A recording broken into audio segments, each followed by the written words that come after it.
ਵਾਹਿਗੁਰੂ ਜੀ ਕਾ ਖਾਲਸਾ ਵਾਹਿਗੁਰੂ ਜੀ ਕੀ ਫਤਿਹ। ਟੀਵੀ 84 ਦੇ ਸਾਰੇ ਦਰਸ਼ਕ ਤੇ ਸਰੋਤੇ ਜਿਹੜੇ ਇਸ ਵਕਤ ਸਾਡੇ ਨਾਲ ਨਾਰਥ ਅਮਰੀਕਾ ਦੇ ਵਿੱਚੋਂ ਜੁੜੇ ਹੋਏ ਆ ਜਾਂ ਫਿਰ ਸੋਸ਼ਲ ਮੀਡੀਆ ਦੇ ਰਾਹੀਂ ਦੁਨੀਆ ਭਰ ਦੇ ਵਿੱਚ ਸਾਨੂੰ ਦੇਖ ਰਹੇ ਆ, ਮੈਂ ਅਮਰਵੀਰ ਸਿੰਘ ਅੱਜ ਇਸ ਗੁਫ਼ਤਗੂ ਪ੍ਰੋਗਰਾਮ ਦੇ ਵਿੱਚ ਆਪ ਸਭ ਦਾ ਤਹਿ ਦਿਲੋਂ ਸਵਾਗਤ ਕਰਦਾ। ਵਿਊਅਰਸ, ਬੰਦੀ ਸਿੰਘਾਂ ਦੀ ਰਿਹਾਈ ਦਾ ਜਿਹੜਾ ਮਸਲਾ ਹੈ ਇਹ ਸਿੱਖ ਮਨਾਂ ਦੇ ਵਿੱਚ ਬਹੁਤ ਡੂੰਘੇ ਤੌਰ ਤੇ ਹਮੇਸ਼ਾ ਉਗੜਿਆ ਹੋਇਆ। ਜਦੋਂ ਅਸੀਂ ਦੇਖਦੇ ਹਾਂ ਇਸ ਸਾਰੇ ਟਾਈਮ ਪੀਰੀਅਡ ਦੇ ਵਿੱਚ ਪਿਛਲੇ ਸਾਲਾਂ ਦੇ ਵਿੱਚ ਇਹ ਮੁੱਦਾ ਸਿੱਖ ਡਾਇਸਪੋਰਾ ਦੇ ਮਨਾਂ ਦੇ ਉੱਤੇ ਵੀ ਕਾਫੀ ਭਾਰੂ ਰਿਹਾ। ਸੋ ਅਸੀਂ ਇਹ ਅੱਜ ਸਾਡੇ ਸਾਹਮਣੇ ਜਿਹੜੀ ਖਬਰ ਜਿਹਦਾ ਅਸੀਂ ਜ਼ਿਕਰ ਪਿਛਲੀ ਕੱਲ ਜਸਪਾਲ ਸਿੰਘ ਮੰਝਪੁਰ ਹੋਰਾਂ ਦੇ ਨਾਲ ਇਸ ਸ਼ੋਅ ਦੇ ਦੌਰਾਨ ਵੀ ਕੀਤਾ ਸੀ ਕਿ ਭਾਈ ਲਾਲ ਸਿੰਘ ਜਿਨ੍ਹਾਂ ਨੂੰ 28 ਸਾਲ ਬਾਅਦ ਜਿਹੜਾ ਹੈ ਪੱਕੀ ਰਿਹਾਈ ਜਿਨ੍ਹਾਂ ਦੀ ਹੋਈ ਹੈ, ਇਸ ਬਾਬਤ ਅਸੀਂ ਖਬਰ ਸਾਂਝੀ ਕੀਤੀ ਸੀ। ਸੋ ਬੀਤੀ ਕੱਲ ਦੀ ਇਹ ਖਬਰ ਅੱਜ ਅਸੀਂ ਭਾਈ ਲਾਲ ਸਿੰਘ ਜਿਨ੍ਹਾਂ ਦਾ ਨਾਮ ਮਨਜੀਤ ਸਿੰਘ ਹੈ ਪਰ ਉਹਨਾਂ ਨੂੰ ਭਾਈ ਲਾਲ ਸਿੰਘ ਕਰਕੇ ਜਾਣਿਆ ਜਾਂਦਾ, ਉਹਨਾਂ ਦੇ ਨਾਲ ਅਸੀਂ ਅੱਜ ਜਿਹੜੀ ਹੈ ਵਿਸ਼ੇਸ਼ ਤੌਰ ਤੇ ਗੱਲਬਾਤ ਕਰਨ ਜਾ ਰਹੇ ਹਾਂ। ਮੈਂ ਥੋੜਾ ਜਿਹਾ ਉਹਨਾਂ ਦੇ ਕੇਸ ਸੰਬੰਧੀ ਜਾਂ ਪਿਛੋਕੜ ਸੰਬੰਧੀ ਤੁਹਾਡੇ ਨਾਲ ਸਾਂਝੀ ਕਰਦਿਆਂ ਗੱਲ।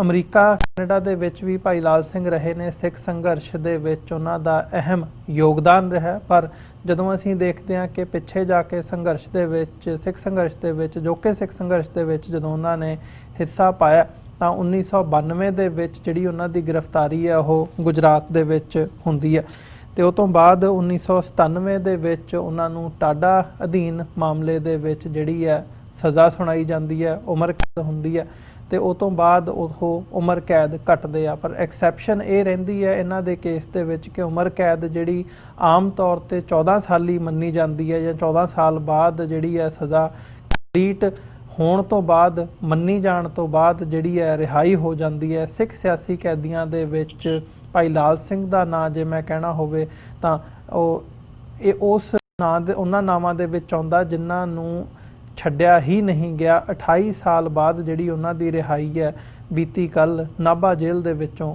ਹੋਈ ਹੈ। ਸੋ ਇਹ ਉਹਨਾਂ ਦਾ ਇੱਕ ਛੋਟਾ ਜਿਹਾ ਸੰਕੇਤਕ ਰੂਪ ਦੇ ਵਿੱਚ ਜਿਹੜਾ ਮੈਂ ਹੈ ਬਿਆਨ ਕਰਨ ਦੀ ਕੋਸ਼ਿਸ਼ ਕੀਤੀ ਹੈ। ਅੱਜ ਇਸ ਸ਼ੋਅ ਦੇ ਵਿੱਚ ਉਹਨਾਂ ਦੇ ਨਾਲ ਹੀ ਅਸੀਂ ਵਿਚਾਰ ਚਰਚਾ ਕਰਨ ਜਾ ਰਹੇ ਹਾਂ। ਪੰਜਾਬ ਦੇ ਵਿੱਚੋਂ ਸਾਡੇ ਨਾਲ ਇਸ ਵਕਤ ਫੋਨ ਲਾਈਨ ਤੇ ਜੁੜੇ ਹੋਏ ਆ ਭਾਈ ਲਾਲ ਸਿੰਘ। ਭਾਈ ਸਾਹਿਬ ਤੁਹਾਡਾ ਸਵਾਗਤ ਹੈ ਜੀ। ਵਾਹਿਗੁਰੂ ਜੀ ਕਾ ਖਾਲਸਾ ਵਾਹਿਗੁਰੂ ਜੀ ਕੀ ਫਤਿਹ ਜੀ। ਵਾਹਿਗੁਰੂ ਜੀ ਕਾ ਖਾਲਸਾ ਵਾਹਿਗੁਰੂ ਜੀ ਕੀ ਫਤਿਹ ਜੀ। ਭਾਈ ਸਾਹਿਬ ਤੁਹਾਡਾ ਬਹੁਤ ਬਹੁਤ ਸਵਾਗਤ ਹੈ। ਹਮੇਸ਼ਾ ਜਦੋਂ ਅਸੀਂ ਦੇਖਦੇ ਹਾਂ ਬੰਦੀ ਸਿੰਘਾਂ ਦੀ ਰਿਹਾਈ ਦਾ ਇਸ਼ੂ ਜਦੋਂ ਵੀ ਉੱਠਿਆ, ਬਾਪੂ ਸੂਰਤ ਸਿੰਘ ਦੇ ਸੰਘਰਸ਼ ਸਮੇਂ ਹੋਏ, ਭਾਈ ਗੁਰਬਖਸ਼ ਸਿੰਘ ਦੇ ਸੰਘਰਸ਼ ਸਮੇਂ ਹੋਏ, ਅਦਰਵਾਈਜ਼ ਜਦੋਂ ਅਸੀਂ ਸਾਰੇ ਪਾਰਟ ਨੂੰ ਦੇਖਦੇ ਹਾਂ, ਤੁਸੀਂ ਵੀ ਪੈਰੋਲ ਦੇ ਉੱਤੇ ਆਉਂਦੇ ਰਹੇ ਹੋ, ਸਿੱਖ ਸੰਗਤਾਂ ਦੇ ਨਾਲ ਆਪਣੇ ਵਿਚਾਰ ਵੀ ਸਾਂਝੇ ਕਰਦੇ ਰਹੇ ਹੋ। ਸਭ ਤੋਂ ਪਹਿਲਾਂ ਤਾਂ ਤੁਹਾਡਾ ਬਹੁਤ ਸਵਾਗਤ ਹੈ। ਹਾਂਜੀ, ਮੇਰੀ ਤੁਸੀਂ ਸਾਰੀ ਸਮੂਹ ਸੰਗਤਾਂ ਨੂੰ ਫਤਿਹ ਪ੍ਰਵਾਨ ਹੋਏਗੀ। ਵਾਹਿਗੁਰੂ ਜੀ ਦਾ ਖਾਲਸਾ ਵਾਹਿਗੁਰੂ ਜੀ ਕੀ ਫਤਿਹ ਜੀ। ਤੇ ਭਾਈ ਸਾਹਿਬ ਸ਼ੁਰੂਆਤ ਕਰੀਏ। ਮੈਂ ਸਭ ਤੋਂ ਪਹਿਲਾਂ ਤੇ ਇਹੀ ਹੈ ਜਿਹੜਾ ਇੱਕ ਸਵਾਲ ਮਨ ਦੇ ਵਿੱਚ ਆਉਂਦਾ ਵੀ ਆਮ ਤੌਰ ਤੇ 14 ਸਾਲਾਂ ਬਾਅਦ ਜਿਹੜਾ ਹੈ ਰਿਹਾਈ ਦੀ ਉਮੀਦ ਕੀਤੀ ਜਾਂਦੀ ਹੈ ਤੇ ਬਹੁਤਾਤ ਦੇ ਵਿੱਚ ਜਿਨ੍ਹਾਂ ਨੂੰ ਸਜ਼ਾ ਹੁੰਦੀ ਹੈ ਉਹ ਰਿਹਾ ਕਰ ਵੀ ਦਿੱਤੇ ਜਾਂਦੇ ਨੇ, ਪਰ ਬੰਦੀ ਸਿੰਘਾਂ ਦੀ ਰਿਹਾਈ ਦੇ ਮਾਮਲੇ ਦੇ ਵਿੱਚ ਇਹ ਆਮ ਤੌਰ ਤੇ ਦੇਖਣ ਨੂੰ ਮਿਲ ਰਿਹਾ ਹੈ। ਸੂਚੀ ਵੀ ਜਸਪਾਲ ਸਿੰਘ ਮੰਝਪੁਰ ਜਿਹੜੇ ਵਕੀਲ ਨੇ ਉਹਨਾਂ ਵੱਲੋਂ ਤਿਆਰ ਕੀਤੀ ਗਈ ਹੈ ਜਿਨ੍ਹਾਂ ਦੀ ਰਿਹਾਈ ਨਹੀਂ ਕੀਤੀ ਗਈ, ਜਿਸ ਕਰਕੇ ਇਹ ਜਿਹੜਾ ਇਸ਼ੂ ਹੈ ਉਹ ਉੱਠਦਾ ਵੀ ਰਿਹਾ। ਤੁਹਾਡੀ ਹੁਣ 28 ਸਾਲ ਬਾਅਦ ਜਿਹੜੀ ਹੈ ਪੱਕੇ ਤੌਰ ਤੇ ਰਿਹਾਈ ਹੋਈ ਹੈ, ਕਿਵੇਂ ਦਾ ਮਹਿਸੂਸ ਕਰ ਰਹੇ ਹੋ? ਹਾਂਜੀ, ਇਹ ਜੀ ਮੈਂ ਸਭ ਤੋਂ ਪਹਿਲਾਂ ਇਹ ਕਹਾਂਗਾ ਕਿ ਉਹ ਸੰਗਤਾਂ ਦੀਆਂ ਦਾਸਾਂ ਦਾ ਸਦਕਾ ਅਕਾਲ ਪੁਰਖ ਸਾਹਿਬ ਮਹਾਰਾਜ ਨੇ ਮੈਨੂੰ ਇਹ ਬਖਸ਼ਿਸ਼ ਕੀਤੀ ਜੋ ਰਿਹਾਈ ਹੋਈ ਆ।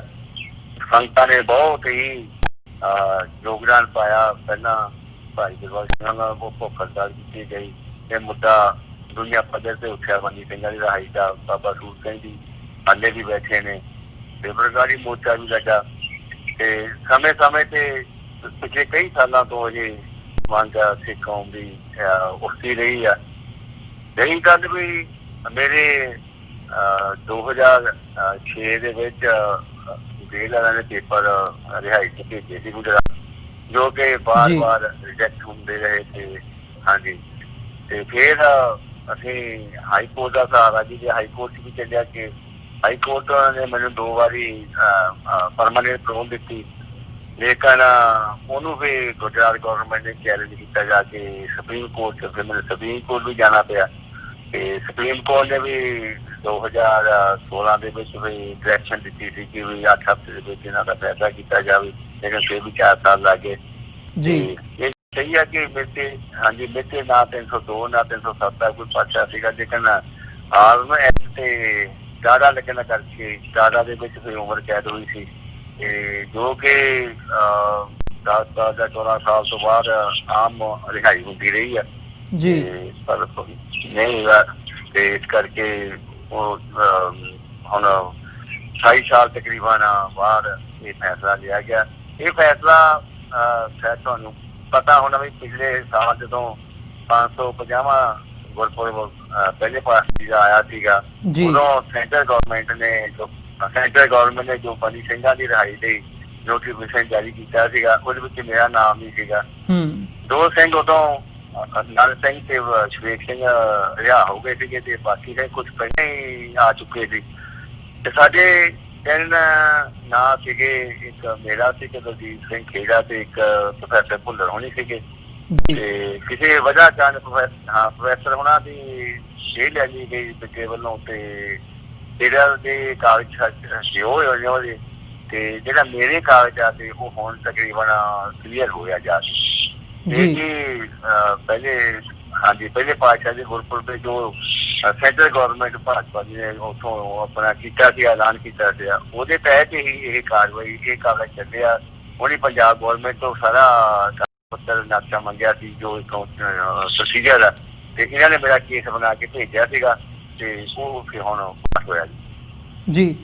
ਭਾਈ ਸਾਹਿਬ ਮੈਂ ਥੋੜਾ ਜਿਹੜਾ ਜੇ ਪਿਛੋਕੜ ਵੱਲ ਨਜ਼ਰ ਮਾਰਨੀ ਹੋਵੇ, ਕਿਉਂਕਿ ਜਿਹੜੇ ਸਾਡੇ ਦਰਸ਼ਕ ਨੇ ਖਾਸ ਤੌਰ ਤੇ ਜਿਹੜੀ ਅੱਜ ਦੀ ਨੌਜਵਾਨ ਪੀੜ੍ਹੀ ਹੈ ਉਹ ਇਹਨਾਂ ਕੇਸਾਂ ਦੇ ਨਾਲ ਤੇ ਜ਼ਰੂਰ ਖਬਰਾਂ ਦੇ ਵਿੱਚ ਦੇਖਦੇ ਹਾਂ ਸਮਝਦੇ ਹਾਂ ਅਸੀਂ ਕਿ ਕਿੰਨੇ ਸਾਲਾਂ ਤੋਂ ਜਿਹੜੇ ਬੰਦੀ ਸਿੰਘ ਨੇ ਉਹਨਾਂ ਦੀ ਰਿਹਾਈ ਨਹੀਂ ਹੋ ਰਹੀ। ਸੋ ਤੁਹਾਡਾ ਇਹ ਕੇਸ ਪਹਿਲਾਂ ਸਾਡੇ ਸਾਹਮਣੇ ਆਇਆ ਜਿਨ੍ਹਾਂ ਦੀ ਪੱਕੀ ਜਿਹੜੀ ਰਿਹਾਈ ਹੈ ਉਹ ਇਸ ਵਕਤ ਹੋਈ ਹੈ ਤੇ ਇੱਕ ਜਿਹੜੀ ਇਹ ਖਬਰ ਹੈ ਸਿੱਖ ਸੰਗਤਾਂ ਤੱਕ ਪਹੁੰਚੀ ਹੈ ਤੇ ਕਿਤੇ ਨਾ ਕਿਤੇ ਇੱਕ ਜਿਹੜੀ ਖੁਸ਼ੀ ਹੈ ਉਹ ਹੁੰਦੀ ਹੈ।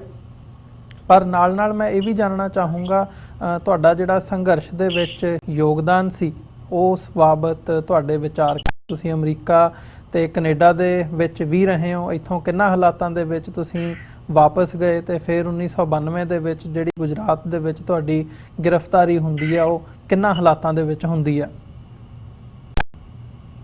ਮੈਂ ਜਦੋਂ ਦਰਬਾਰ ਸਾਹਿਬ ਤੇ ਅਟੈਕ ਹੋਇਆ ਸੀਗਾ ਉਦੋਂ 1984 ਦੇ ਕੈਨੇਡਾ ਵਿੱਚ ਸੀਗਾ ਤੇ ਜਿਸ ਤਰ੍ਹਾਂ ਉਦੋਂ ਪੂਰੀ ਸਿੱਖ ਜਗਤ ਦੇ ਵਿੱਚ ਇੱਕ ਰੋਸ ਹੋਇਆ ਸੀ, ਇੱਕ ਜਾਨ ਕਿ ਨਾ ਬਰਦਾਸ਼ਤ ਕਰਨ ਵਾਲੀ ਦਾ ਘੱਲੂਘਾਰਾ ਸੀਗਾ ਤੇ ਮੈਂ ਵੀ ਬਾਕੀ ਸਿੱਖਾਂ ਦੇ ਵਾਂਗ ਮੈਨੂੰ ਵੀ ਬਹੁਤ ਜ਼ਿਆਦਾ ਇਹ ਚੀਜ਼ ਨੇ ਹਾਰਟ ਕੀਤਾ ਤੇ ਮੈਂ 85 ਤੋਂ ਜਿਹੜੀ ਕੋਸ਼ਿਸ਼ ਆਪਣਾ ਇੱਧਰ ਨੂੰ ਜਾਨ ਕਿ ਸੰਘਰਸ਼ ਵੱਲ ਨੂੰ ਆਪਣੇ ਤੁਰਿਆ ਤੇ ਮੈਂ ਇੱਧਰ ਜਦੋਂ ਇੱਧਰ ਵਾਪਸ ਆਇਆ ਤੇ 16 ਜੁਲਾਈ 1992 ਨੂੰ ਬੰਬੇ ਦਾਦਰ ਸਟੇਸ਼ਨ ਤੇ ਮੈਨੂੰ ਅਰੈਸਟ ਕੀਤਾ ਗਿਆ ਸੀਗਾ ਤੇ ਅਰੈਸਟ ਕਰਨ ਤੋਂ ਬਾਅਦ ਕੁਝ ਦਿਨਾਂ ਬਾਅਦ ਮੇਰੀ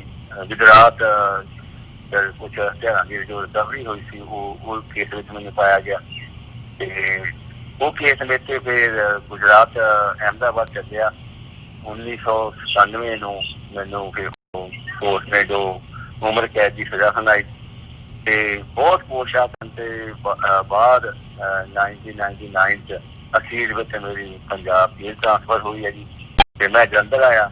ਜਲੰਧਰ 4-5 ਮਹੀਨੇ ਰਹਿਣ ਤੋਂ ਬਾਅਦ ਤੇ ਉਦੋਂ ਟਾਟਾ ਬੰਦੀ ਜਿਹੜੇ ਸੀਗੇ ਸਾਰੇ ਉਹਨਾਂ ਨੂੰ ਨਾਭਾ ਜੇਲ੍ਹ ਵਿੱਚ ਰੱਖਿਆ ਜਾਂਦਾ ਸੀ ਤੇ 2003 ਮਾਰਚ ਨੂੰ ਮੈਨੂੰ ਨਾਭਾ ਵਿੱਚ ਸ਼ਿਫਟ ਕਰ ਦਿੱਤਾ ਤੇ ਬਾਕੀ ਮੈਂ 20 ਸਾਲ ਜਿਹੜੀ ਸਜ਼ਾ ਨਾਭਾ ਜੇਲ੍ਹ ਵਿੱਚ ਕੱਟੀ ਹੈ ਤੇ ਇਸੇ ਤਰ੍ਹਾਂ ਬਹੁਤ ਕੋਸ਼ਿਸ਼ਾਂ ਕਰਨ ਦੇ ਬਾਅਦ 2002 ਚ ਮੈਨੂੰ ਪਹਿਲੀ ਵਾਰੀ ਪੈਰੋਲ ਮਿਲੀ ਤੇ ਪੈਰੋਲ ਜੋ ਮੈਂ ਸੈਕੰਡ ਪੈਰੋਲ ਆਇਆ ਤੇ ਫਿਰ ਮੇਰਾ ਆਨੰਦ ਕਾਰਜ ਵੀ ਹੋਇਆ ਤੇ 2006 ਚ ਮੇਰੇ ਪਿਤਾ ਜੀ ਸੀ ਕੱਲੇ ਘਰ ਉਦੋਂ ਉਹਨਾਂ ਦੀ ਡੈਥ ਹੁੰਦੀ ਆ ਤੇ 2007 ਦੇ ਵਿੱਚ ਮੇਰੇ ਘਰ ਇੱਕ ਬੱਚੀ ਨੇ ਜਨਮ ਲਿਆ ਤੇ ਇਸ ਵੇਲੇ ਅਸੀਂ ਇਕੱਲੇ ਜੀ ਆ ਤੇ ਉਹ ਇਕੱਲੇ ਰਹਿੰਦੇ ਰਹੇ ਘਰ।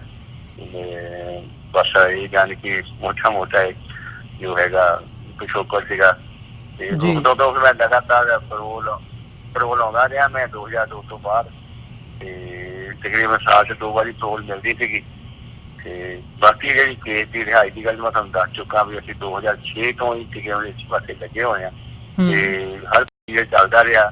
ਲੇਕਿਨ ਬਹੁਤ ਜਾਣੀ ਕਿ ਸਾਲਾਂ ਬਾਅਦ ਹੀ ਕਹਿ ਲਓ 28 ਸਾਲਾਂ ਬਾਅਦ ਪਰਸੋਂ ਨੂੰ ਸੁਣਨ ਨੂੰ ਮਿਲਿਆ ਵੀ 25 ਰਿਹਾਈ ਹੋ ਗਈ। ਜੀ ਬਿਲਕੁਲ।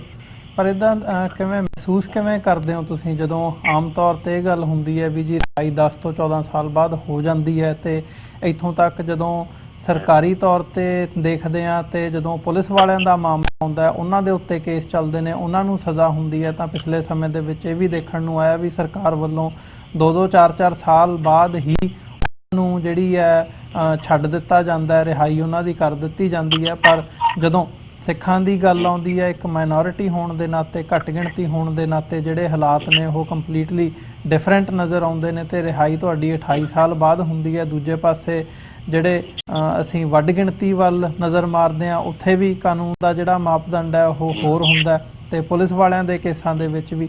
ਜਦੋਂ ਇਹ ਦੇਖਦੇ ਹੋ, ਸਮਝਦੇ ਹੋ ਤੇ ਕਿਵੇਂ ਦਾ ਮਹਿਸੂਸ ਹੁੰਦਾ? ਇਹ ਕਾਫੀ ਰੋਸ ਉੱਠਿਆ ਸੀ ਜਦੋਂ ਬੰਦੀ ਸਿੰਘਾਂ ਦੀ ਰਿਹਾਈ ਦਾ ਐਲਾਨ ਹੋਇਆ ਸੀਗਾ ਸੈਂਟਰ ਵੱਲੋਂ। ਕੋਈ ਥੋੜੇ ਦਿਨਾਂ ਬਾਅਦ ਹੀ ਪੁਲਿਸ ਵਾਲਿਆਂ ਨੂੰ ਮਾਫੀ ਦੇ ਦਿੱਤੀ ਗਈ ਤੇ ਉਹਨਾਂ ਨੂੰ ਇਹ ਸਜ਼ਾਵਾਂ ਮਾਫ ਕਰ ਦਿੱਤੀਆਂ ਗਈਆਂ।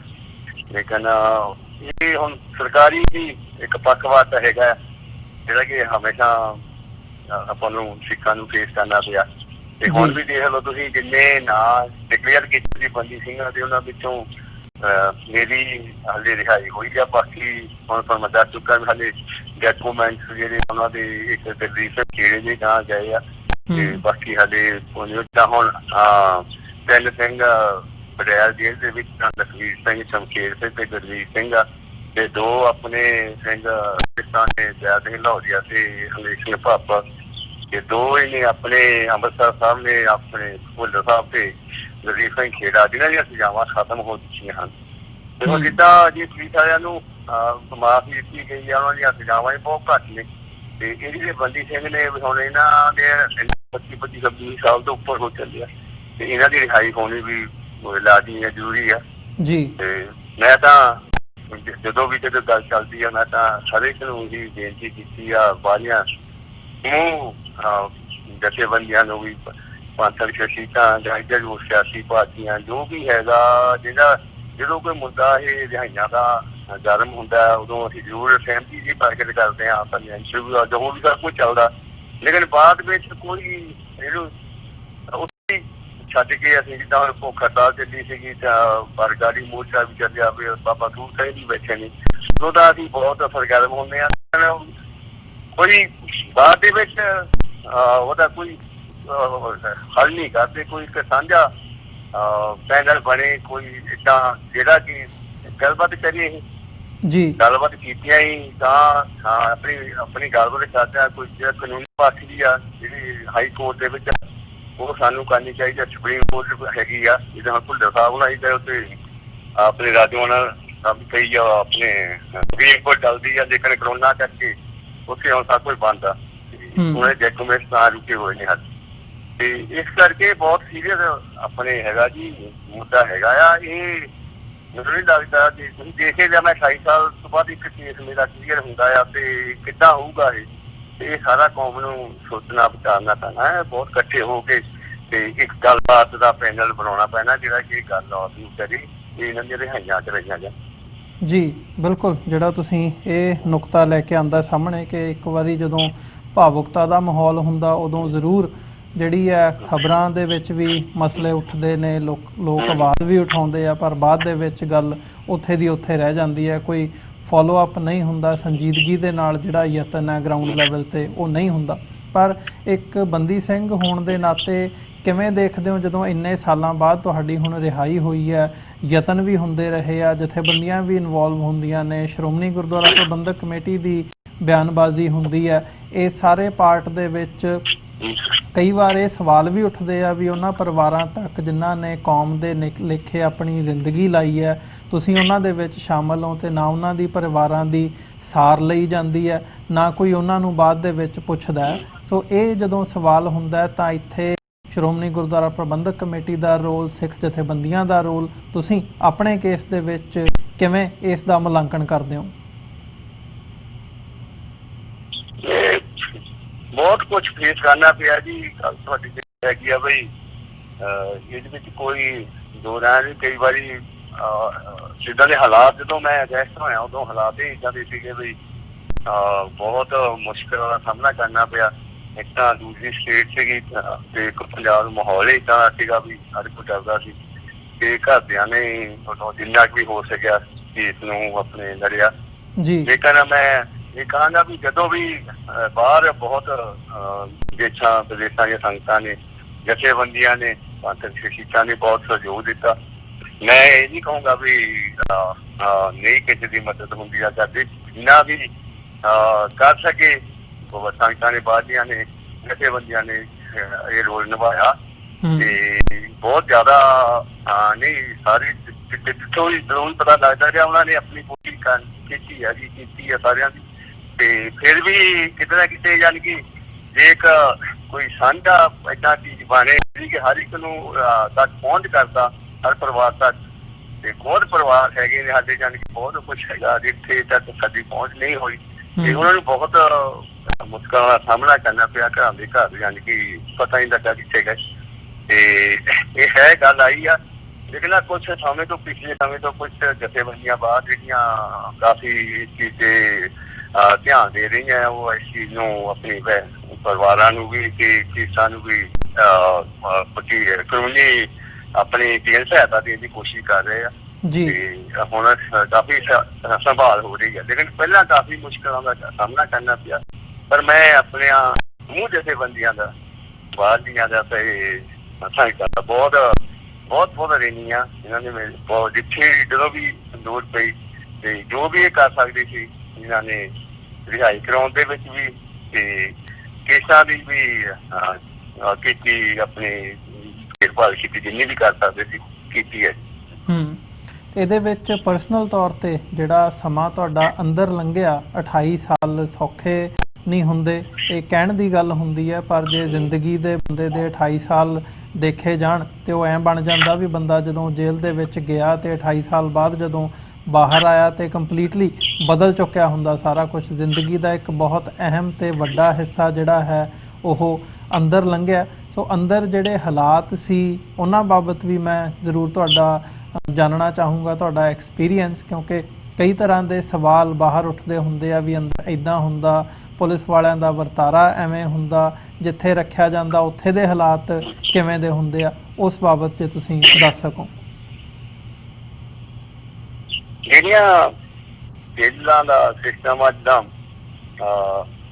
ਮੈਂ ਗੁਜਰਾਤ ਰਿਹਾ, ਮਹਾਰਾਸ਼ਟਰ ਚ ਰਿਹਾ, ਕਾਫੀ ਸ਼ਕਤੀ ਸੀਗੀ ਉਹਨਾਂ ਦਿਨਾਂ ਦੇ ਵਿੱਚ ਵੀ। ਯਾਨੀ ਕਿ ਇੱਕ ਸਿਕਿਉਰਿਟੀ ਗਾਰਡ ਜਿਹਨੂੰ ਅੰਡਾ ਬੈਠਾਂ ਕਹੀਆਂ ਨੇ ਇੱਦਾਂ ਦੀਆਂ ਬਣਾਈਆਂ ਹੋਈ ਸੀਗੀਆਂ, ਸਾਰੀਆਂ ਬੰਦ ਸੀ। ਉੱਪਰੋਂ ਛੋਟਾ ਜਿਹਾ ਇੱਕ ਡੰਗਰਾ ਲੱਗਾ ਹੁੰਦਾ ਸੀ ਤੇ ਇੱਕ ਛੋਟਾ ਜਿਹਾ ਦਰਵਾਜ਼ਾ ਹੁੰਦਾ ਸੀ ਤੇ ਕੋਈ ਸਾਨੂੰ ਖੋਲਦੇ ਨਹੀਂ ਹੁੰਦੇ ਸੀਗੇ ਤੇ ਬਸ ਆਪਣੇ ਸੈੱਲ ਤੇ ਬੈਠਣਾ ਤੇ ਉੱਥੇ ਹੀ ਰਹਿਣਾ, ਕਿਸੇ ਨਾਲ ਬੋਲਣ ਨਹੀਂ ਦੇਣਾ, ਕੋਈ ਕਿਸੇ ਨਾਲ ਗੱਲ ਨਹੀਂ ਕਰਨੀ। ਯਾਨੀ ਕਿ ਉਹ ਟਾਈਮ ਏਦਾਂ ਦਾ ਸੀਗਾ ਵੀ। ਤੇ ਜੇ ਤੁਸੀਂ ਕੁਰਬਾਨੀ ਨਾਲ ਜੁੜ ਜਾਓ ਤੇ ਤੁਹਾਡੇ ਲਈ ਉਹ ਫੇਰ ਸੈੱਲ ਜਿਹੜਾ ਆ ਉਹ ਵੀ ਤੁਹਾਨੂੰ ਇੱਕ ਬਹੁਤ ਕੁਛ ਸਿੱਖਣ ਨੂੰ, ਕੁਝ ਤੁਹਾਨੂੰ ਤੁਹਾਡੇ ਸਿੱਧਕ ਨੂੰ ਤੁਹਾਨੂੰ ਖੜਾ ਕਰ ਦਿੰਦਾ ਆ। ਤੇ ਜੇ ਤੁਸੀਂ ਆਪਣੇ ਉਸ ਟਾਈਮ ਨੂੰ ਤੁਸੀਂ ਵੈਸੇ ਹੀ ਸੋਚਣ ਲੱਗ ਜਾਓ। ਤਾਂ ਮੈਂ ਆਪਣੀ ਗੱਲ ਇੰਨੀ ਦੱਸਣੀ ਚਾਹੁੰਦਾ ਕਿ ਜਦੋਂ 92 ਚ ਮੈਨੂੰ ਉੱਥੇ ਗੁਜਰਾਤ ਭੇਜਿਆ ਗਿਆ ਤਾਂ ਮੈਂ 10-15 ਮਿੰਟ ਲਈ ਬਿਲਕੁਲ ਚੁੱਪ ਕਰਕੇ ਖਾਮੋਸ਼ ਬੈਠਾ ਰਿਹਾ। ਦਿਲ ਦੇ ਵਿੱਚ ਕੋਈ ਹੈ ਨਹੀਂ ਸੀ ਆਸੇ ਪਾਸੇ, ਨਾ ਕੋਈ ਮੈਨੂੰ ਬੁਲਾਉਂਦਾ ਸੀ। ਤੇ ਫਿਰ ਮੈਂ ਕੁਦਰਤੀ ਜਦੋਂ ਮੈਨੂੰ ਭੇਜਣਾ ਸੀ, ਮੈਂ CBI ਨੂੰ ਕਿਹਾ ਤੇ ਰਿਕੁਐਸਟ ਕੀਤੀ, ਮੈਨੂੰ ਗੁਟਕਾ ਸਭ ਲਿਆਤਾ ਸੀ। ਤੇ ਮੈਂ ਬਸ ਇੱਕੋ ਹੀ ਮਹਾਰਾਜ ਦੇ ਚਰਨਾਂ ਚ ਲੱਗਾ, ਬੇਨਤੀ ਕੀਤੀ, ਸੱਚੇ ਪਾਤਸ਼ਾਹ ਤੂੰ ਹੀ ਰੱਖਣ ਵਾਲਾ ਵੀ, ਤੂੰ ਹੀ ਹੁਣ ਇਹ ਜਿਹੜਾ ਆਪਣੇ ਭਾਣੇ ਚ ਰੱਖੀ ਜੀ। ਤੇ ਹੋਇਆ ਵੀ ਏਦਾਂ ਹੀ। ਤੇ ਫਿਰ ਹਾਂਜੀ, ਫਿਰ ਬਸ ਮੈਂ ਨਹੀਂ ਕਿਸੇ ਨੂੰ ਦੇਖਿਆ ਤੇ ਨਾ ਮੈਂ ਕਿਸੇ ਨੂੰ ਬੁਲਾਇਆ ਤੇ ਕੋਈ ਮੈਂ ਆਪਣਾ ਟਾਈਮ ਸਿਰਫ ਬਸ ਜਿੰਨਾ ਹੀ ਵੱਧ ਤੋਂ ਵੱਧ ਕਰ ਸਕਿਆ ਸਿਮਰਨ ਤੇ ਗੁਰਬਾਣੀ ਦੇ ਜਾਪ ਕੀਤੇ, ਪਾਠ ਕੀਤੇ ਜਾਣੇ ਨਿਤਨੇਮ ਮੈਂ ਆਪਣਾ ਇੰਨਾ ਕੁ ਵੱਡਾ ਕਰ ਲਿਆ ਕਿ ਆਪਣੇ ਟਾਈਮ ਦਾ ਮੈਨੂੰ ਪਤਾ ਹੀ ਲੱਗਾ। ਤੇ ਹੈ ਤਾਂ ਜੀ ਇਹਦਾ ਜੇ ਤੁਸੀਂ ਪੜ੍ਹਿਆ ਹੀ ਆਪਾਂ ਪਹਿਲਾਂ, ਤੇ ਉਸ ਤੋਂ ਬਾਅਦ ਜਦੋਂ ਪੰਜਾਬ ਆਉਂਦੇ ਆ ਤੇ ਪੰਜਾਬ ਦਾ ਮਾਹੌਲ ਥੋੜਾ ਜਿਹਾ ਕਾਫੀ ਚੰਗਾ ਲੱਗਾ। ਦੇਖੋ ਇੱਕ ਤਾਂ ਆਪਣਾ ਭਾਈਚਾਰਾ ਸੀ, ਦੂਸਰੀ ਗੱਲ ਸਟਾਫ ਵੀ ਜਿਹੜਾ ਪ੍ਰਸ਼ਾਸਨ ਦੀ ਉਹਦੀ ਆਪਣੇ ਸੀਗੇ, ਤੇ ਇੱਥੇ ਆਣ ਕੇ ਇਹਨਾਂ ਨੇ ਜਾਣੀ ਕਿ ਮੁਸ਼ਕਿਲ ਜੀ ਲੱਗੀ। ਤੇ ਦੂਸਰੀ ਗੱਲ ਹੋਈ ਵੀ ਜਦੋਂ ਜਲੰਧਰ ਤੋਂ ਨਾਭੇ ਚਲੇ ਗਏ, ਨਾਭੇ ਸਾਰੇ ਆਪਣੇ ਕੇਸਾਂ ਵਾਲੇ ਸੀਗੇ ਤੇ ਕੁਛ ਸਾਥੀ ਆਪਣੇ ਸਿੰਘ ਆਪਣੇ ਨਾਲ ਦੇ ਵੀ, ਉੱਦਾਂ ਵੀ ਗੁਰਦੁਆਰਾ ਸਾਹਿਬ ਅੰਦਰ ਹੈਗਾ ਜਿਨ੍ਹਾਂ ਦੇ ਵਿੱਚ ਤੇ ਖੇਡਣ ਨੂੰ ਵੀ ਸ਼ਾਮ ਨੂੰ ਵਾਲੀਬਾਲ ਦੀ ਗੇਮ, ਫੁੱਟਬਾਲ ਦੀ ਲੱਗ ਜਾਂਦੀ ਸੀ, ਅੰਦਰ ਥੋੜੀ ਬਹੁਤੀ ਐਕਸਰਸਾਈਜ਼ ਹੋ ਜਾਂਦੀ ਸੀ ਜੀ। ਤੇ ਇੱਥੇ ਨਹੀਂ ਸੀ ਇੰਨਾ ਮੁਸ਼ਕਲ। ਹਾਂ, ਬਾਹਰਲੇ ਜ਼ਿਲ੍ਹਿਆਂ ਦੇ ਵਿੱਚ ਬਹੁਤ ਆ, ਜਿੱਦਾਂ ਹੁਣ ਰਾਜਸਥਾਨ ਦੇ ਵਿੱਚ ਸਾਨੂੰ ਪਾਣੀ ਪੀਣ ਨਾ ਕੇ ਮਿਲਣਾ, ਤੇ ਇੱਕ ਗੁਜਰਾਤ ਮੱਛੀਗਾ ਕਰਦਾ ਹੀ ਕਈ ਕੁਝ ਸਾਹਮਣਾ ਕਰਨਾ ਪਿਆ। ਫਿਰ ਵੀ ਸ਼ੁਕਰ ਗੁਜ਼ਾਰ ਉਸ ਅਕਾਲ ਪੁਰਖ ਦਾ, ਸੱਚੇ ਪਾਤਸ਼ਾਹ ਨੇ ਆਪਣਾ ਆਪ ਹੱਥ ਦੇ ਕੇ ਮੈਨੂੰ ਉਹ ਸਮਾਂ ਘਟਾਇਆ ਤੇ ਜਿਹੜਾ ਕਿ ਬਹੁਤਾ ਮੁਸ਼ਕਲ ਸੀਗਾ ਪਰ ਨਿਕਲ ਗਿਆ ਜੀ। ਜੀ ਬਿਲਕੁਲ ਭਾਈ ਸਾਹਿਬ, ਜਦੋਂ ਸੰਘਰਸ਼ ਦੀ ਗੱਲ ਕਰਦੇ ਆ ਜਾਂ ਸੰਘਰਸ਼ ਨੂੰ ਦੇਖਦੇ ਆ ਤਾਂ ਜਦੋਂ ਤੁਸੀਂ ਗਏ ਸੀ ਉਦੋਂ ਹਾਲਾਤ ਹੋਰ ਸੀ, ਤੁਹਾਡੀ ਗ੍ਰਿਫਤਾਰੀ ਹੁੰਦੀ ਹੈ ਤੇ ਉਸ ਤੋਂ ਬਾਅਦ ਹੁਣ ਤੁਸੀਂ ਹਾਲਾਂਕਿ ਪੈਰੋਲ ਤੇ ਆਉਂਦੇ ਰਹੇ ਹੋ, ਪਰ 28 ਸਾਲਾਂ ਬਾਅਦ ਕਿਵੇਂ ਮਹਿਸੂਸ ਕਰਦੇ ਹੋ ਜਦੋਂ ਸੰਘਰਸ਼ ਨੂੰ ਦੇਖਦੇ ਆ? ਜਿਹੜੇ ਸੰਘਰਸ਼ ਦੇ ਉਤਾਰ ਚੜਾਅ ਹੈਗੇ ਆ, ਉਦੋਂ ਹਾਲਾਤ ਕਿਵੇਂ ਦੇ ਸੀ, ਅੱਜ ਜਿਹੜੇ ਹਾਲਾਤ ਨੇ ਉਹਨਾਂ ਨੂੰ ਕਿਵੇਂ ਦਾ ਦੇਖਦੇ ਹੋ, ਕਿਵੇਂ ਮਹਿਸੂਸ ਕਰਦੇ ਹੋ? ਬਹੁਤ ਹੁੰਦਾ ਜੀ, ਫਰਕ ਹੋ ਗਿਆ, ਬਹੁਤ ਜ਼ਿਆਦਾ ਫਰਕ। ਉਦੋਂ ਦਾ ਤਾਂ ਹੁਣ ਜਿੰਨੇ ਐਡਾ ਵੱਡਾ ਮੇਰਾ ਪਿਛਲਾ ਗੈਪ ਆ ਤੇ ਤੁਸੀਂ ਦੇਖ ਹੀ ਰਹੇ ਜੀ, ਸਾਨੂੰ ਸਾਰਾ ਪਤਾ ਹੀ ਲੱਗਦਾ ਰਿਹਾ ਕਿ ਹੁਣ ਵੀ ਜੋ ਹਾਲਾਤ ਨੇ ਇੰਨੇ ਵਧੀਆ ਨਹੀਂ। ਤੁਸੀਂ ਸਭ ਤੋਂ ਵੱਡੀ ਗੱਲ ਆ ਵੀ ਸਾਡੇ ਚ ਆਪਸੀ ਸਾਡੇ ਉਹ ਵੀ ਹੈ ਨਹੀਂ ਆ, ਏਕਤਾ ਨਹੀਂ ਸਾਡੇ ਚ, ਆਪਣਾ ਇਕੱਠ ਹੈ ਨਹੀਂ ਆ ਸਾਡਾ, ਤੇ ਸਾਨੂੰ ਹਰ ਪਾਸਿਓਂ ਜਾਣੀ ਕਿ ਮੁਸ਼ਕਲਾਂ ਦਾ ਸਾਹਮਣਾ ਕਰਨਾ ਪੈ ਰਿਹਾ। ਹਾਲੇ ਹੁਣ ਕਾਫੀ ਕੁਛ ਵਧਿਆ ਆ, ਹੁਣ ਜਾਣੀ ਕਿ ਪਿੱਛੇ ਉਦੋਂ ਆ ਰਹੇ ਆ ਤੇ ਹੁਣ ਦੇ ਵਿੱਚ ਬਹੁਤ ਫਰਕ ਆ। ਜਿਹੜੀ ਲਹਿਰ ਸੀ ਉਦੋਂ ਚੱਲੀ ਆ, ਉਹਦੇ ਵਿੱਚ ਜਿਹੜੇ ਆਏ ਆ ਸਾਰੇ, ਤੇ ਉਹਨਾਂ ਨੇ ਕਾਫੀ ਕੁਛ ਆਪ ਹੀ ਕੀਤਾ, ਫੇਸ ਕੀਤਾ, ਨਾਲੇ ਆਪ ਹੀ ਉਹਨੂੰ ਜਾਣੀ ਕਿ ਦੇਖਿਆ। ਤਾਂ ਹੁਣ ਸਮਝ ਨਹੀਂ ਲੱਗਦੀ ਜੋ ਕੁਛ ਹੁਣ ਹੋ ਰਿਹਾ ਹੈ ਕਿ ਇੰਨਾ ਬਾਹਲਾ ਠੀਕ ਨੀ ਗਾ, ਬਹੁਤ ਫਨ ਹੋਣਾ ਉੱਥਾ, ਇੱਥੇ ਤਾਂ ਕਾਫੀ ਕੁਛ ਮਾਹੌਲ ਹੋਰ ਤਰ੍ਹਾਂ ਦਾ ਹੋਈ ਜਾਂਦਾ। ਤੇ ਇਸ ਕਰਕੇ ਆ ਵੀ ਹੁਣ ਥੋੜਾ ਕਾਫੀ ਸੋਚ ਵਿਚਾਰਨਾ ਪੈਣਾ, ਸੋਚ ਵਿਚਾਰ ਕਰਕੇ ਆ ਜੀ ਸਰ। ਜੀ, ਹਕੂਮਤ ਦੇ ਰਵੱਈਏ 'ਚ ਕੋਈ ਫਰਕ ਨਜ਼ਰ ਆਉਂਦਾ ਜਦੋਂ ਉਦੋਂ ਜਿਹੜੇ ਹਾਲਾਤ ਸੀਗੇ ਤੇ ਅੱਜ ਦੇ ਹਾਲਾਤ ਨੇ ਜਿਹੜੇ? ਉਦੋਂ ਮੈਂ ਸਾਨੂੰ ਅੱਗੇ ਬੇਨਤੀ ਇਹੀ ਕੀਤੀ ਵੀ ਆਪਾਂ ਦਾ ਉਦੋਂ ਇੰਨਾ ਕੁਛ ਆਪ ਹੀ ਨਹੀਂ ਸੀਗੀ ਵੀ ਦਵਾ ਕਿੰਨੇ ਜ਼ਿਆਦਾ ਸਾਡੇ ਸਾਹਮਣੇ ਉਦੋਂ ਪੰਕਰ ਹੋਏ ਚੱਲ ਗਏ, ਵਿਚਾਰੇ ਸਿੰਘ ਸ਼ਹੀਦੀਆਂ ਪਾ ਗਏ ਤੇ ਉਹਨਾਂ ਚ ਹੁਣ ਜਾਣੀ ਕਿ ਹੁਣ ਦਾ ਬਹੁਤ ਜ਼ਿਆਦਾ ਫਰਕ ਆ। ਹੁਣ ਕੰਮ ਕਰਨ ਦਾ ਤਰੀਕਾ ਵੀ ਜਿਹੜਾ ਆ ਬਹੁਤ ਅੱਗੇ ਨਾਲ ਦਾ ਫਰਕ ਆ ਜੀ। ਤੇ ਹਕੂਮਤ ਦਾ ਜਿਹੜਾ ਹਾਂ ਜੀ ਉਹਦੇ ਹੁਣ ਐਕਟ ਬਦਲੀ ਜਾਂਦੇ ਆ, ਕਾਨੂੰਨ ਬਦਲੀ ਜਾਂਦੇ ਆ ਜੀ, ਕਾਨੂੰਨ ਹੋਰ ਸਖਤ ਕਰੀ ਜਾਂਦੇ ਆ ਤੇ ਜਿਹੜਾ ਅੱਗੇ ਚਾਹਦਾ ਸੀ ਹੁਣ ਹੋਰ ਇੱਕ ਨਵੇਂ ਬਣਾਤਾ ਹੈ, ਉਹਨੂੰ ਵੀ ਜ਼ਿਆਦਾ ਸਖਤ ਕਰਤਾ ਹੈ ਜੀ। ਇਸ ਕਰਕੇ ਸਾਰਾ ਕੁਝ ਜਾਣੀ ਕਿ ਤੁਹਾਨੂੰ ਬਰਦਾਸ਼ਤ ਸਹਿਣ ਕਰਨਾ ਪੈਣਾ। ਨਹੀਂ, ਪਰ ਸਾਡੇ ਨਜ਼ਰੀਏ ਤੋਂ ਜਦੋਂ ਦੇਖਦੇ ਹਾਂ, ਕੌਮੀ ਨਜ਼ਰੀਏ ਤੋਂ, ਸੰਘਰਸ਼ ਦੇ ਨਜ਼ਰੀਏ ਤੋਂ, ਉਦੋਂ ਟਾਡਾ ਸੀ, ਪੋਟਾ ਸੀ ਤੇ ਹੁਣ ਜਿਹੜਾ ਹੈ ਉਹ UAPA ਦੇ ਅਧੀਨ ਜਿਹੜੇ ਕੇਸ ਨੇ ਰਜਿਸਟਰ ਹੋ ਰਹੇ ਨੇ। ਤੁਸੀਂ ਹੁਣ ਪੈਰੋਲ ਦੇ ਉੱਤੇ ਸੀ, ਹੁਣ ਤੁਹਾਡੀ ਰਿਹਾਈ ਹੋ ਗਈ ਹੈ ਤੇ ਹੁਣ ਜਿਹੜਾ ਹਾਲਾਤ ਫੜੋ ਫੜਾਈ ਚੱਲ ਰਹੀ ਹੈ, ਅਦਰਵਾਈਜ਼ ਸਾਰੇ ਹਾਲਾਤ ਚੱਲ ਰਹੇ ਆ। ਕੀ ਸਮਝਦੇ ਹੋ ਕਿ ਅੱਜ ਅਸੀਂ ਇਹਨਾਂ ਸਾਰੀਆਂ ਗੱਲਾਂ ਨੂੰ ਸਮਝਦੇ ਹਾਂ ਕੌਮੀ ਤੌਰ ਦੇ ਉੱਤੇ, ਤੇ ਕੀ ਸਿਆਣਪ ਨਾਲ ਇਸ ਸੰਘਰਸ਼ ਨੂੰ ਅੱਗੇ ਤੋਰਨ ਦੇ ਵਿੱਚ ਜਿਹੜਾ ਸਾਡਾ ਨਜ਼ਰੀਆ ਹੁੰਦਾ ਉਹਨੂੰ ਕਿਵੇਂ ਦੇਖਦੇ ਹੋ ਵੀ ਅਸੀਂ ਕਿੱਥੇ ਕੁ ਖਲੋਤੇ ਹਾਂ? ਹਾਂਜੀ, ਬਹੁਤ ਮੁਸ਼ਕਲ ਆ ਜੀ। ਹੁਣ ਬਹੁਤ ਵਿਚਾਰੇ ਉਹ ਚਲੋ ਵਿਚਾਰੇ ਤਾਂ ਸ਼ਬਦ ਹੋਰ ਹੋ ਜਾਂਦਾ ਵੀ ਆਪਣੇ ਜਿਹੜੇ ਕਿ ਹੁਣ ਗ੍ਰਿਫਤਾਰੀਆਂ ਹੋਈਆਂ, ਬੜੇ ਕੰਮ ਕਰਕੇ ਆਪਣਾ ਰੁਜ਼ਗਾਰ ਕਰਨ ਵਾਲੇ ਜਿਹੜੇ ਆਪਣੇ ਨੌਜਵਾਨ ਸੀਗੇ ਜਿਹਨਾਂ ਦੀਆਂ ਗ੍ਰਿਫਤਾਰੀਆਂ ਹੋਈਆਂ, ਉਹਨਾਂ ਨੂੰ ਪਤਾ ਹੀ ਨਹੀਂ ਸੀਗਾ। ਤੇ ਜਿਹੜਾ ਹੁਣ ਐਕਟ ਬਣਾਇਆ ਉਹਦੇ ਅਧੀਨ ਛੇਤੀ ਜ਼ਮਾਨਤਾਂ ਵੀ ਹੈ ਨਹੀਂ ਤੇ ਗਾਂ ਕੱਢੀ ਇੱਕ ਸਿੰਘ ਨੂੰ ਰਾਜਸਥਾਨ ਜਗਮੋਹਨ ਨੂੰ ਸਜ਼ਾ ਹੋਈ ਆ। ਇਸ ਐਕਟ ਵਿੱਚ ਬਹੁਤ ਜ਼ਿਆਦਾ ਸਜ਼ਾ ਸੁਣਾਈ ਗਈ ਹੈ ਜੀ। ਇਸ ਕਰਕੇ ਹਰ ਨੌਜਵਾਨ ਨੂੰ ਬਹੁਤ ਕੁਛ ਸੋਚਣਾ ਵਿਚਾਰਨਾ ਪੈਣਾ ਵੀ ਅਸੀਂ ਕੋਈ ਜਦੋਂ ਵੀ ਕੋਈ ਸੰਘਰਸ਼ ਦੇ ਬਾਰੇ ਜੋ ਵੀ ਅਸੀਂ ਕੋਈ ਫੈਸਲਾ ਲੈਂਦੇ ਹਾਂ ਜਾਂ ਕਰਦੇ ਹਾਂ ਤੇ ਦੇਖ ਕੇ ਥੋੜਾ ਜਿਹਾ ਆਪਣਾ ਬਹੁਤ ਕੁਝ ਵਿਚਾਰਨਾ ਚਾਹੀਦਾ। ਜਿਹੜਾ ਹੁਣ ਹਾਲਾਤ ਹੈ ਜਿਹੜੀ ਕਿ ਬਹੁਤ ਸਖਤ ਕਰਤਾ ਹੈ ਉਹ ਕਾਨੂੰਨ ਜਿਹੜਾ ਆ ਤੇ ਉਹਦੇ ਵਿੱਚੋਂ ਇਹਨੂੰ ਕਾਫੀ ਜ਼ਿਆਦਾ ਸਖਤ ਸਜ਼ਾ ਕਰ ਲਈ। ਮਨਪੂ ਨੇ ਦੱਸਿਆ ਕਾਫੀ ਜ਼ਿਆਦਾ ਇਹਨੂੰ ਲਾਈਫ ਦੀ ਸਜ਼ਾ ਯਾਨੀ ਕਿ ਕਿੰਨੀਆਂ 2 ਕਿ 3 ਲਾਈਫ ਉਹਨਾਂ ਨੂੰ ਸੁਣਾ ਦਿੱਤੀਆਂ ਤੇ ਕਰਕੇ ਇਹਨਾਂ ਨੂੰ ਬਹੁਤ ਵਿਚਾਰਨਾ ਚਾਹੀਦਾ। ਜੀ ਬਿਲਕੁਲ, ਮੈਂ ਜਾਂਦੇ ਜਾਂਦੇ ਜ਼ਰੂਰ ਚਾਹੂੰਗਾ ਵੀ ਜੀ ਜੀ ਤੁਸੀਂ ਕਰੋ ਗੱਲ। ਜੇਲ੍ਹਾਂ ਚ ਬੈਠੇ ਨੇ ਵਿਚਾਰੇ ਉਹ ਜਿਹੜੇ ਤੇ ਉਹਨਾਂ ਬਹੁਤ ਮੁਸ਼ਕਿਲ ਪਰਿਵਾਰਾਂ ਨੂੰ ਵੀ ਤੇ ਉਹਨਾਂ ਆਪ ਵੀ ਕੇਸਾਂ ਲਈ ਤੇ ਕਰਨਾ ਪੈਂਦਾ, ਫੇਸ ਕਰਨਾ ਪੈਂਦਾ, ਬਹੁਤ ਮੁਸ਼ਕਿਲ ਦੇ ਹਾਲਾਤਾਂ ਦੇ ਵਿੱਚ ਨੇ ਹੁਣ। ਜੀ ਬਿਲਕੁਲ। ਸੋ ਭਾਈ ਸਾਹਿਬ, ਮੈਂ ਜਾਂਦੇ ਜਾਂਦੇ ਜ਼ਰੂਰ ਚਾਹੂੰਗਾ ਤੁਸੀਂ ਸੰਗਤਾਂ ਦੇ ਨਾਲ ਜਿੱਥੇ ਆਪਣਾ ਪਰਸਨਲ ਐਕਸਪੀਰੀਅੰਸ ਰਾਹੀਂ ਜੋ ਤੁਸੀਂ ਹਾਲਾਤਾਂ ਦੇ ਵਿੱਚੋਂ ਪਰਿਵਾਰਕ ਤੌਰ 'ਤੇ ਲੰਘੇ ਹੋ, ਪਰਸਨਲ ਤੌਰ 'ਤੇ ਲੰਘੇ ਹੋ, ਤੁਸੀਂ ਵਿਚਾਰ ਸਾਂਝੇ ਕੀਤੇ ਆ, ਜ਼ਰੂਰ ਮੈਂ ਇੱਕ ਸੰਦੇਸ਼ ਜ਼ਰੂਰ ਚਾਹੂੰਗਾ ਸੰਗਤਾਂ ਦੇ ਸਨਮੁਖ ਜੋ ਤੁਸੀਂ ਉਹਨਾਂ ਨੂੰ ਕੁਝ ਕਹਿਣਾ ਚਾਹੋ, ਦੱਸਣਾ ਚਾਹੋ ਇਸ ਬਾਬਤ। ਤੇ ਸਾਰੇ ਪਾਰਟ 'ਤੇ ਜਦੋਂ ਅਸੀਂ ਗੱਲ ਕਰ ਰਹੇ ਹਾਂ, ਤੁਸੀਂ 28 ਸਾਲਾਂ ਬਾਅਦ ਜਿਹੜੀ ਤੁਹਾਡੀ ਰਿਹਾਈ ਹੈ ਉਹ ਹੋਈ ਹੈ। ਮੈਂ ਦੁਆਰਾ ਤੇ ਸਮੂਹ ਆਪਣੀਆਂ ਵਿਦੇਸ਼ਾਂ ਦੀਆਂ ਸੰਗਤਾਂ ਦਾ ਬਹੁਤ ਹੀ ਧੰਨਵਾਦ ਕਰਦਾ ਹਾਂ ਤੇ ਜਿਨ੍ਹਾਂ ਨੇ ਦਾਨ ਮੰਨਤਾ ਨਹੀਂ ਕਰਕੇ ਮੇਰੇ ਕੀ ਸਾਰੇ ਬੰਦੀ ਸਿੰਘਾਂ ਦੇ ਕੇਸ ਨੂੰ ਕਦੇ ਉਹ ਸੰਗਤ ਤੇ ਮੈਂ ਬੇਨਤੀ ਆ ਕਿ ਮੈਂ ਪਹਿਲਾਂ ਵੀ ਕਿਹਾ ਕਿ ਇਕੱਠੇ ਹੋ ਕੇ ਇੱਕ ਪੈਨਲ ਬਣਾਓ, ਇੱਕ ਕਮੇਟੀ ਬਣਾਓ ਦਾ ਕੁਛ ਨਹੀਂ ਕਰਦੇ ਤੁਸੀਂ ਇੱਧਰ ਨਾਲ ਗੱਲ ਕਰਕੇ ਤੇ ਜਿਹੜੀ ਕੀ ਹੈ ਰਿਹਾਈਆਂ ਦੀ ਗੱਲ ਅੱਗੇ ਤੋਰੀ ਜਾਵੇ ਤੇ ਗੱਲ ਨੂੰ ਐਨ ਚੰਗੇ ਸੰਗੀਤਾ ਢੰਗ ਨਾਲ ਕੀਤੀ ਜਾਵੇ।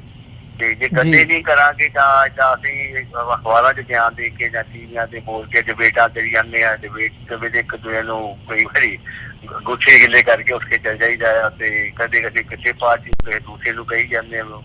ਤੇ ਇਹਨਾਂ ਵਿੱਚੋਂ ਉੱਠ ਕੇ ਉੱਪਰ ਉੱਠ ਕੇ ਸੰਜੀਦਾ ਹੋਵੋ। ਇਹ 7-8 ਸਿੰਘ ਜਿਹੜੇ ਆ ਬੰਦੀ ਇਹਨਾਂ ਦੀਆਂ ਸਜ਼ਾਵਾਂ ਪੂਰੀਆਂ ਉਹਨਾਂ ਨੂੰ ਬਹੁਤ ਸਾਲ ਹੋ ਗਏ ਆ ਤੇ ਇਹਨਾਂ ਬਹੁਤ ਮੁਸ਼ਕਿਲ ਹੋ ਜਾਊਗਾ ਬਹੁਤ ਹੀ ਜ਼ਿਆਦਾ। ਤੇ ਜਿਹੜੇ ਹੁਣ ਨਵੇਂ ਆ ਰਹੇ ਨੇ ਅੰਦਰ ਇਹਨਾਂ ਨੂੰ ਵੀ ਨਵੇਂ ਕਾਨੂੰਨ ਤਹਿਤ ਕਾਫੀ ਕੁਛ ਮੁਸ਼ਕਲਾਂ ਦਾ ਸਾਹਮਣਾ ਕਰਨਾ ਪੈਣਾ।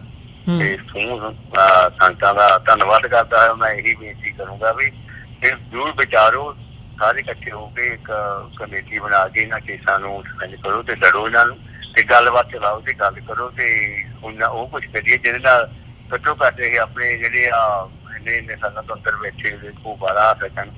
ਤੇ ਮੈਂ ਕਿਸੇ ਦੀ ਸ਼ਾਨ ਖਿਲਾਫ ਮੈਨੂੰ ਕੁਛ ਕਹਿ ਗਿਆ ਹੋਵਾਂ, ਮੈਂ ਭੁੱਲ ਗਿਆ ਹੋਵਾਂ, ਫਿਰ ਸਾਰਿਆਂ ਦਾ ਧੰਨਵਾਦ ਕਰਦਾ ਤੇ ਸਮੁੱਚਿਆਂ ਦਾ ਜਿਹੜਾ ਨਾਂ ਲੈਣ ਤੋਂ ਬਿਨਾਂ ਕਿਸੇ ਜਥੇਬੰਦੀ ਦਾ ਸਾਰਿਆਂ ਨੇ ਬਹੁਤ ਕੀਤੀ ਆ। ਸਾਰੇ ਬਹੁਤ ਦਾਸਾਂ ਕਰਦੇ ਰਹੇ, ਸਾਰਿਆਂ ਨੇ ਆਪਣਾ ਯੋਗਦਾਨ ਪਾਇਆ ਤੇ ਮੈਂ ਸਾਰਿਆਂ ਦਾ ਬਹੁਤ ਧੰਨਵਾਦ ਕਰਦਾ ਹੋਇਆ ਭੁੱਲਾ ਚੁੱਕਾ ਜੀ ਕਿਵੇਂ ਮੰਨਦਾ ਹੋਇਆ ਜੀ ਫਤਿਹ ਬੁਲਾਉਣਾ ਹੈ ਜੀ। ਵਾਹਿਗੁਰੂ ਜੀ ਕਾ ਖਾਲਸਾ, ਵਾਹਿਗੁਰੂ ਜੀ ਕੀ ਫਤਿਹ ਜੀ। ਵਿਊਅਰਸ, ਉਮੀਦ ਕਰਦੇ ਹਾਂ ਜਿਹੜੀ ਅੱਜ ਦੀ ਸਾਡੀ ਇਹ ਵਿਚਾਰ ਚਰਚਾ ਸੀ ਤੁਹਾਨੂੰ ਜ਼ਰੂਰ ਪਸੰਦ ਆਈ ਹੋਵੇਗੀ। ਸੋ ਜਾਂਦੇ ਜਾਂਦੇ ਜਿਵੇਂ ਭਾਈ ਲਾਲ ਸਿੰਘ ਹੋਰਾਂ ਨੇ ਕਿਹਾ ਵੀ ਇੱਕ ਭਾਵੁਕਤਾ ਦਾ ਮਾਹੌਲ ਜ਼ਰੂਰ ਹੁੰਦਾ ਜਿਹਦੇ ਵਿੱਚ ਇਹਨਾਂ ਇਸ਼ੂਜ਼ ਨੂੰ ਅਸੀਂ ਰੇਜ਼ ਕਰਦੇ ਹਾਂ, ਇਹਨਾਂ ਦੇ ਨਾਲ ਜਿਹੜੀ ਹੈ ਸੋਲੀਡੈਰਿਟੀ ਦਾ ਇਜ਼ਹਾਰ ਵੀ ਕਰਦੇ ਹਾਂ ਤੇ ਉਦੋਂ ਗੱਲ ਵੀ ਜ਼ਰੂਰ ਹੁੰਦੀ ਹੈ, ਪਰ ਸੰਜੀਦਗੀ ਦੀ ਕਿਤੇ ਨਾ ਕਿਤੇ ਘਾਟ ਨਜ਼ਰ ਆਉਂਦੀ ਹੈ। ਇੱਕ ਜਿਹੜਾ ਕਲੈਕਟਿਵ ਐਫਰਟ ਹੈ ਉਹ ਇਹਨਾਂ ਜਿਹੜੀਆਂ ਇਹ ਪ੍ਰੋਬਲਮਸ ਨੇ ਅਸੀਂ ਜਿਹੜੀਆਂ ਕੌਮੀ ਤੌਰ 'ਤੇ ਫੇਸ ਕਰ ਰਹੇ ਹਾਂ, ਇਹਨਾਂ ਦੇ ਸੋਲਿਊਸ਼ਨ ਦੇ ਲਈ ਉਹ ਬਹੁਤ ਜ਼ਰੂਰੀ ਹੈ। ਸੋ ਇਹਨਾਂ ਸ਼ਬਦਾਂ ਦੇ ਨਾਲ ਹੀ ਅਸੀਂ ਅੱਜ ਦੇ ਇਸ ਸ਼ੋਅ ਦੇ ਵਿੱਚ ਤੁਹਾਡੇ ਕੋਲੋਂ ਇਜਾਜ਼ਤ ਚਾਹਾਂਗੇ। ਮੈਂ ਜਾਂਦੇ ਜਾਂਦੇ ਜ਼ਰੂਰ ਬੇਨਤੀ ਕਰਨੀ ਚਾਹਾਂਗਾ ਕਿ ਇਸ ਪਲੇਟਫਾਰਮ ਨੂੰ ਚੱਲਦਾ ਰੱਖਣ ਦੇ ਲਈ ਤੁਹਾਡੀ ਸਹਾਇਤਾ ਦੀ ਸਾਨੂੰ ਲੋੜ ਹੈ। TV84 ਨੂੰ ਡੋਨੇਟ ਕਰਨ ਦੇ ਲਈ ਤੁਸੀਂ ਸਾਡੀ ਵੈਬਸਾਈਟ www.tv84.tv ਤੇ ਜਾ ਕੇ ਸਾਨੂੰ ਡੋਨੇਟ ਕਰ ਸਕਦੇ ਹੋ ਤੇ ਮੰਥਲੀ ਡੋਨੇਸ਼ਨਸ ਦੇ ਲਈ ਪਲੇਜ ਕਰ ਸਕਦੇ ਹੋ। ਚੈੱਕ ਰਾਹੀਂ ਡੋਨੇਸ਼ਨਸ ਭੇਜਣ ਦੇ ਲਈ TV84 ਦੇ ਨਾਂ ਦਾ ਚੈੱਕ ਬਣਾ ਕੇ ਤੁਸੀਂ ਸਾਨੂੰ ਸਾਡੇ ਐਡਰੈਸ ਦੇ ਉੱਤੇ ਮੇਲ ਕਰ ਸਕਦੇ ਹੋ 3601 37th ਐਵਨਿਊ ਲੌਂਗ ਆਈਲੈਂਡ ਸਿਟੀ ਨਿਊਯਾਰਕ 11101 ਵੈਬਸਾਈਟ ਫਿਰ ਦੱਸਦੇ ਹਾਂ ਇੱਕ ਵਾਰ www.tv84.tv।